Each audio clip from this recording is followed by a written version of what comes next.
وقتی در روز قیامت ثواب انسان‌های صبر کننده را خداوند ادا می‌کرده، از اهل عافیت، انسان‌هایی که در دنیا رنج و مشقت ندیدن، اونها میگه چقدر آرزو و تمنا میکردن که ای کاش که پوسته‌های بدن ما به این قیچین‌ها پاره پاره میشد، چقدر رنج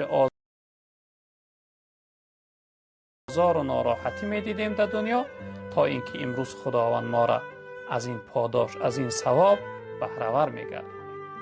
به این خاطر برادران بزرگوار من، باید من و شما حرکت کنیم که صبر کننده باشیم، حرکت کنیم که ای جمله انسان‌های صابرین باشیم. بهترین پاداش، بهترین ثواب، این ثواب صبر هست.